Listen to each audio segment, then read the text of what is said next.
Hey everyone, this is Annika on Ask Annika. Again, I'm here to bring out who you truly are, to develop a business in a way that it can grow, it can get to the point of thriving, to get over the first few hurdles when you're starting up a company are generally the hardest and most important. Today I'm going to be talking about branding and why it is so important. Branding, so your logo, your name, your catchline, your overall image of what you put out there. It is the number one thing that people say. It's the number one thing that people will look for. And when you're introducing a brand into a market, to do your research on what is working in that area, what is working now, can benefit you, because I have seen a lot of people who create logos and they're very complex. And generally, if someone sees something that is super complex, they generally forget it. They just look past it. Those two things for the most part. So when you're creating a logo, which if you do go to someone and hire someone to create your logo for you, or if you decide to do it yourself, keep it simple, straight to the point, like completely straight to the point. And for your catchline, have it be what you do. Have it be exactly what you do. Mine is do it mindset, because that's what I do. I bring people to developing a do it mindset.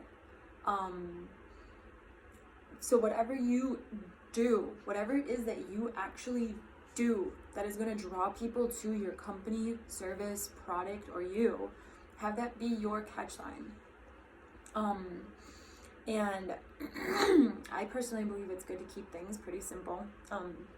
Like, I'm not doing my logo in tie-dye with, like all sorts of stuff going on. It's almost distracting. Like, the more eye-catching it is, that's like too much going on, it's almost more distracting and then not remembered for what it actually was. So you want to keep it pretty simple.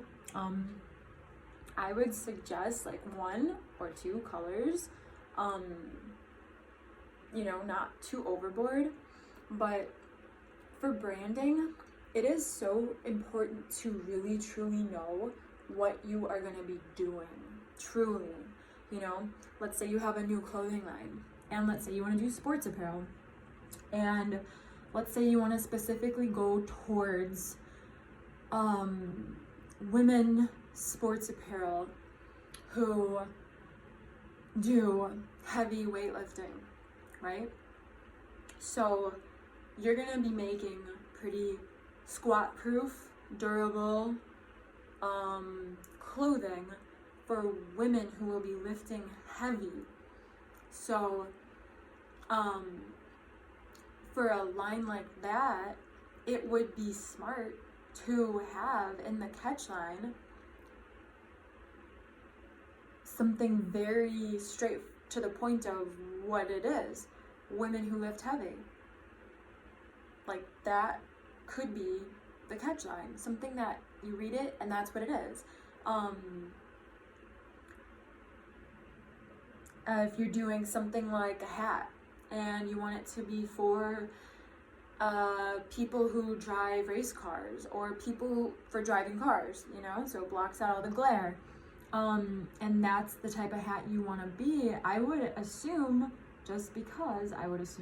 that older people would be more interested in that because the glare affects their eyes more. So you would know to target that group of people for your product, because they would be more likely to purchase it. Calling it something like hip hatwear wouldn't make sense, because you'd be targeting the younger group of people who really probably wouldn't need a hat like that, and probably would take it off when they got out, because they wouldn't really need it for that purpose yet. But if you named it something like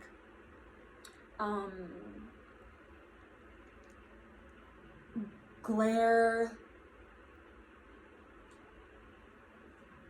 preventing glare preventing gear, and you created hats that were for driving, and you promoted it, at doctor's offices and eye vision places, that could potentially go pretty well. I just made those two things up. If anyone does that, let me know. That'd be interesting. But branding is so important, and branding goes so much deeper than just what's gonna sell. Because if you're opening a company just to sell things, chances are you won't stay with it long enough, because if your heart's not in it and it's not something you truly believe in, you're not going to want to stay with it. This is my thing. If you're creating a company to get away from doing something you don't want to do, don't create a company where you're doing something you don't want to do just because you're chasing money. You might as well just work for someone. Do something that is true to you. In a way, you are really branding who you are and creating something you believe in for a purpose that you are passionate about. That has a lot to do with branding. If you can't get behind what you sell, and you can't get behind your own name, and you can't get behind what you are putting out there to the world, and be like, I want to do this every day, all day, with everyone I know, and share ideas and grow it because I believe in it, you probably shouldn't be doing it. Because if you're just doing it for money, you're just creating another job that you don't want to be in anyway. So make sure at the get you do some soul searching of who you are and what you're actually creating for yourself to do and represent. Because ultimately that's what you're doing, and in creating your brand, you're taking your passion of what you've created to sell, whether it's an item, product, a place to eat, a place to go, or a service. You're taking yourself and you're tying it into that. So create something that you want to always be a part of, because you're going to be always a part of it. So anyone out there who has any questions on branding, or you're at a certain point in your branding development or figuring out who you are, when I was figuring out who I truly was, I didn't realize what I was getting into, because there's a lot of stuff that I think we don't digest or look at. And truly opening a company and starting a company and helping others own companies and start companies and have them all do very well and thrive and grow from the get. I can say that from the get. I can set things up pretty good. I realized that with every company, especially my own, it takes a level of self-awareness and self-learning and self-growth that I would have never done if I didn't take this route. And I largely believe, because I have a deep passion for learning life, learning me, learning what I truly care about and what I stand behind, is what actually led me into creating a business, creating a brand, and getting behind people to do the same. Because a lot of it truly has to do with learning your authentic self and then putting that into a company, which would be a company, a business, and putting that image of you into the brand and then putting that out there.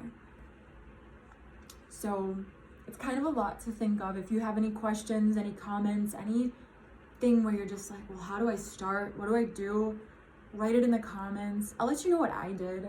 I'll let you know what people did that I've worked with. I'll let you know what my close friends and family have done that then I did because I saw how well it worked for them. There's a lot of books to read about this. There's a lot of little hidden gems with self-discovery and developing that into an image and branding and what that has to do with tying into a company. So I hope this helped anyone out there in any way, or opened a door to anyone out there in a new way. If it did, please please hit subscribe. I just started my channel. I'm going to be expanding greatly within the next few months, and greatly on thereafter. I'm interviewing local business owners. I'm interviewing other local entrepreneurs and not local entrepreneurs, restaurant owners, gym owners, online companies, clothing lines, travel agencies.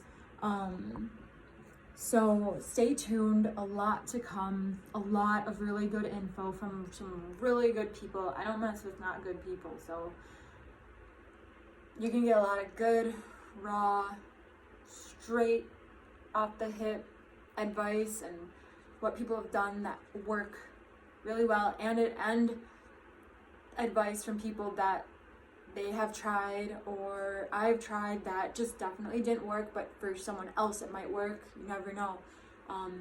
But yeah, so you guys have a great weekend and see you later.